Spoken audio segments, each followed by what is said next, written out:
Hi, this is Bill Mash with Guillermo Mash with KZFR Without a Roof program. And I'm very, very pleased to have Abbi Samuels, who's dialing in from Santa Cruz, to give us some updates on an action that they've been doing down there, camping out, sleeping out in support of our roofless community down there in the Santa Cruz area. So welcome, yes. Abbi. Maybe you could give us a little thumbnail on what's going on down there, and we can expand on that. Yes. So last night, I'm working on 1 hour sleep, so please excuse me if I don't sound very concise here. But last night was our 8th sleep out since July 4th. We've had anywhere from 30 to 60 people sleep out, and basically we do it once a week during our city council days, and we're protesting the criminalization of the homeless. And what else can I say? I could tell you that the police come every single time. That's why I haven't slept very much. They tell us to get out of the park. They're calling the City Hall a park. And if we don't, then they give us citations. But we have found a workaround, which is there's certain areas where you can lay down. Now we're camping out on half of the sidewalk without blocking the sidewalk. And they're not sure what to do with that because that's not against the law in this particular zone where we're by a government building. So that's one workaround, and it's the reason it started is because of Homeless Services Center here in Santa Cruz used to house more people. They had emergency services serving food to over 3,000 meals a week, and that is gone. Just now it's just people that are in there, that are staying there that have shelter, that have ways to transitional housing. They are not doing any emergency type housing anymore. And people's showers were taken away. People have no place to shower. The meals, they do have mail service. And there's quite a few other things that have been taken away, toilets and things like that. So it's just horrendous what's happening, and they keep on cracking down more and more. And with this latest thing, I don't know if people know about this, about the Boise versus the Department of Justice made a ruling. It's not actually a ruling; it's called a statement of interest, where they state that it's unconstitutional to criminalize, to ticket, to cite, to arrest any person who does not have the potentiality of having, or does not have any place to go to sleep, does not have a shelter. So if all the shelters are full and you are getting a ticket because there's no other place to sleep, this is cruel and unusual punishment, because basically you are saying your status as not having a home, then you are a criminal, basically. So that's a new, not a ruling, it doesn't set precedents, but we're hoping that this is going to change things in the U.S. And this was just decided a couple weeks ago. Yeah, Bell versus Boise. I know there's John McClain, who does Safe Place out in Safe Park. I knew I'd get that right. Out in Tucson. Yeah. It was the one that kind of gave me the information on that. And I think it's just hopefully the government's first step to kind of say, look, you can't just criminalize human beings for physically existing and breathing and walking. So tell us a little bit about the citations you guys got last night, and maybe give us an understanding of what the heck it feels like to be sleeping in this space, being harassed by the police. Right. Well, I'd say at the beginning there was a little more people that have houses that have houses versus those that don't, that were camping out. And then there was a period where there were more people without homes, and now they're cracking down even more. So it's about split with people with homes and people without. I'm one of the fortunate people that do have a home. So basically, I get to experience what it is to be sleep deprived. I have a job. I want to keep my job, but it's so difficult being sleep deprived. Also, having to go to the bathroom. We have one bathroom that they made 24 hours for a very short trial period. And I had to go to the bathroom about 2 sleep outs ago, first thing in the morning, and I had a car, so I got in my car to drive as quickly as I could to get there, which was only around 6 blocks away, but I would have never made it there. I was about to have an accident. Both stalls were full. I begged them, please, I'm going to have an accident if you don't get out. That's what they deal with day to day, survival. And when people say how dirty they are, they, go to the bathroom out in the streets. Well, if you don't provide bathrooms, what do you expect? What do you expect? So that hurts my heart too, because it's like they're human beings and they should be treated with dignity and respect. So you take away any ability for them to do that, and then when they have to live and exclude things from their body because they're full, it's like, see what they just did? It's crazy. It's just like some sort of high school, some cruel schoolyard game that's going on. Now, you say you do it on the same night as the city council. Do you guys physically get involved with the city council process on those nights? They were out of session when we started in July. So in August we started. They do it twice. They have regular the second and fourth Tuesday of the month, and sometimes they have special ones on different Tuesdays.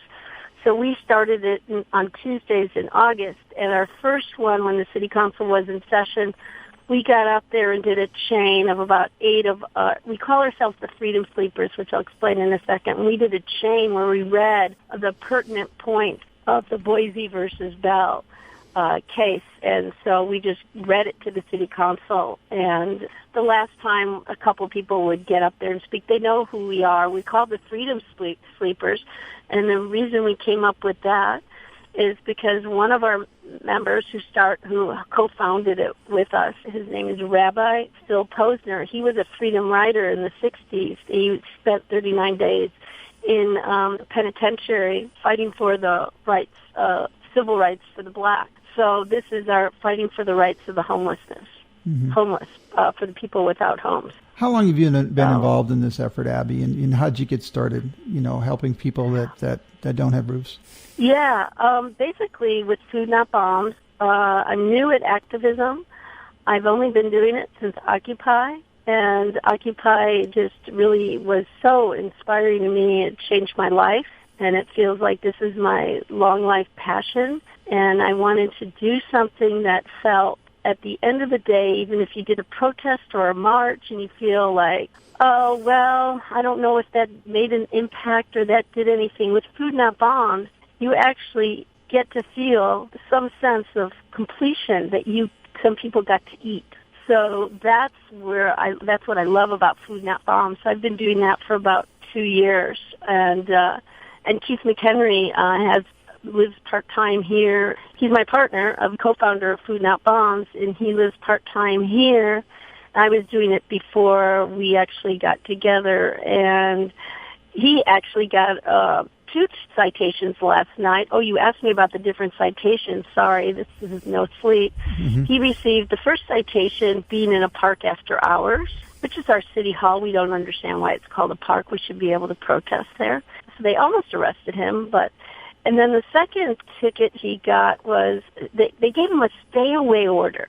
Now, a stay-away order, about 15 people got tickets last night in park after hours, but no one received a stay-away order.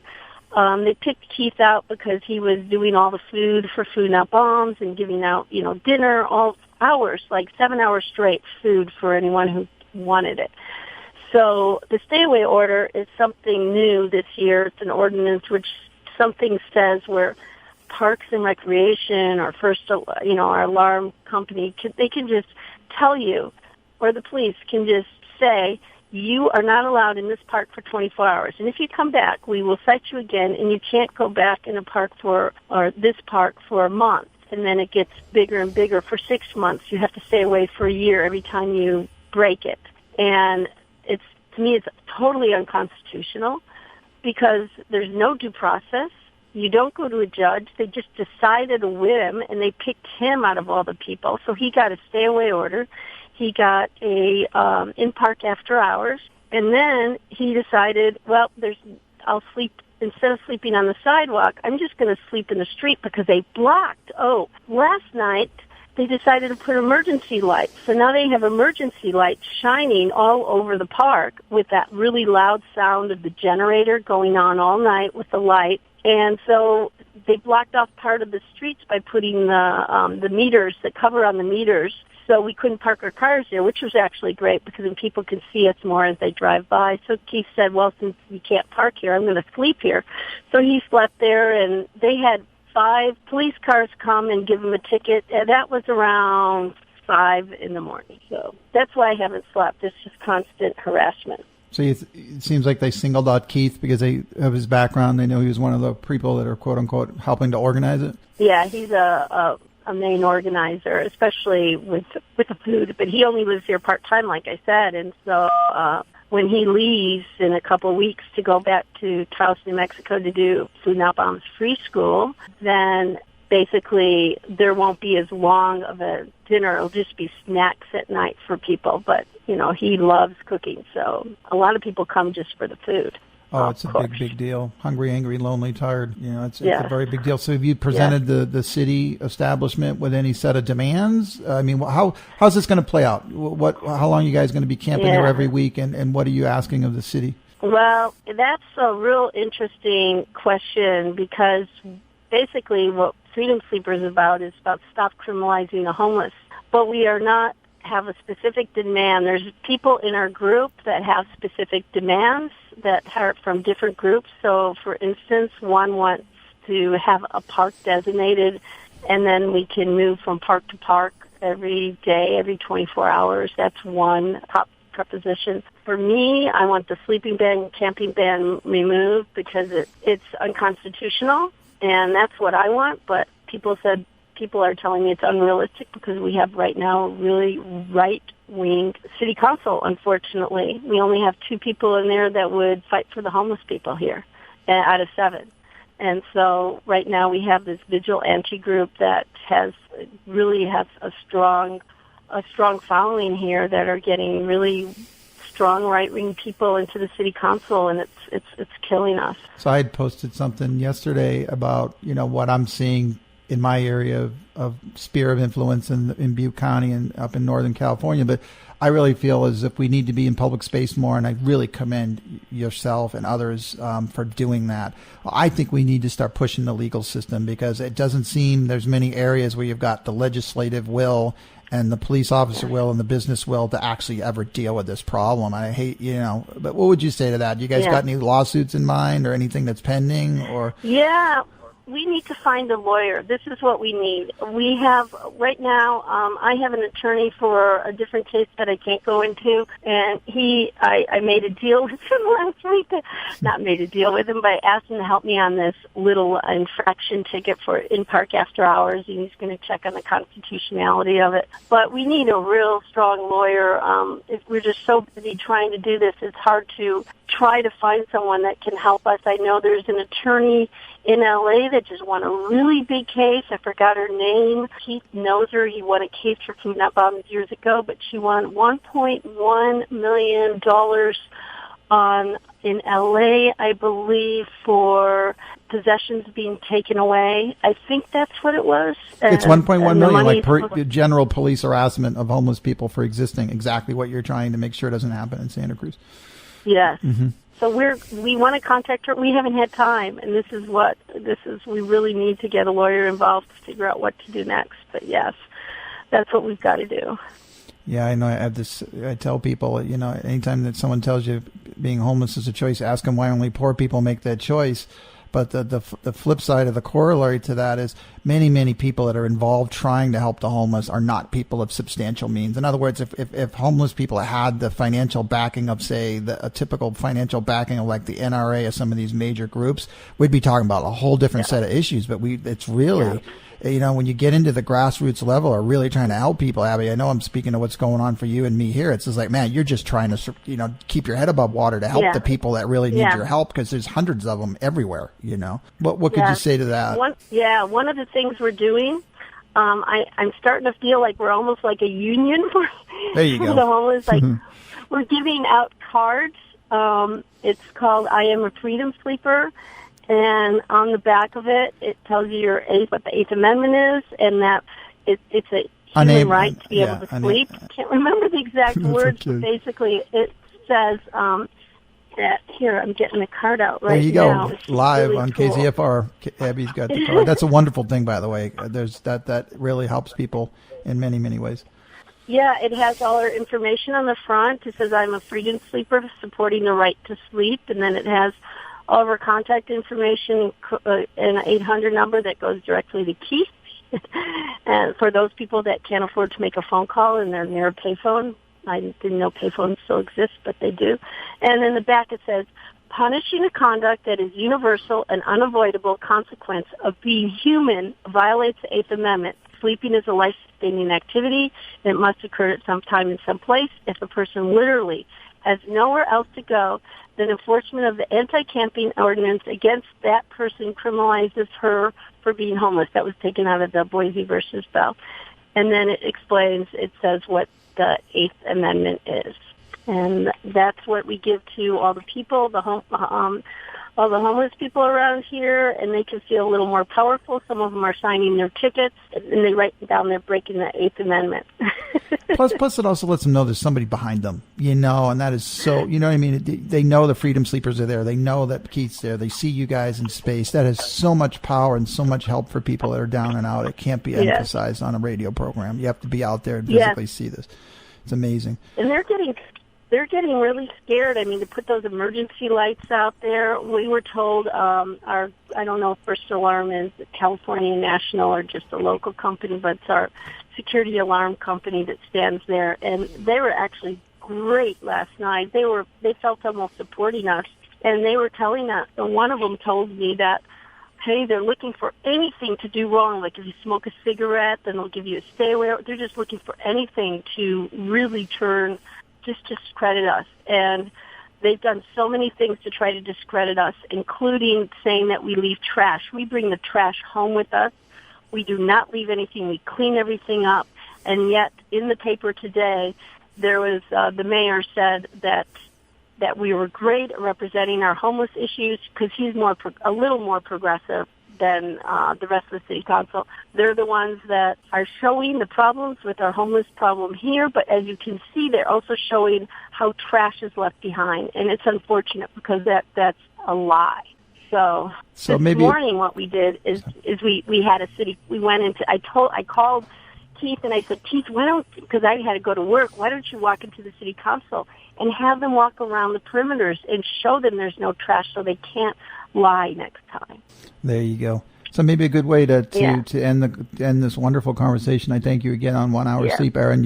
I think you've been more coherent than I have. How could our listeners help you, and how could our listeners help the folks in their own area with the folks that are roofless? What would be some suggestions you would have? Well, what we would love, the first sleep out we had, we brought 40 sleep. Out of my own money, I spent like $400 getting sleeping bags for about, I don't know how many sleeping bags there were. And it was such a great thing. But, of course, those are all gone. So we need money to buy more sleeping bags and things like that, blankets and things like that. If you go to freedomsleepers.org, it's a brand new website. Hopefully it works. You should be able to, there's a button on there that tells you can do a PayPal button that you can contribute to us so we can buy more things. Wonderful. We'll get that out there. And then the more an obvious thing to me, too, is the more people sleep in there, the more pressure it puts on them. If they showed up next week and there was 1,000 people sleeping there, they might actually start going, whoa, this is something we need to deal with. Yes. Abbi, thank you so much for being on the show. I really appreciate it. Thank you so much. Keep up the great work there. And say hi to Keith. I've met Keith. I did an interview of him in Chico here a couple of years back. And anyways, tell him Guillermo Mesh says hi. I will tell him that, Bill. Thank you so much. Thank you. Appreciate it. Alrighty. Cheers. All right. Bye. Thanks.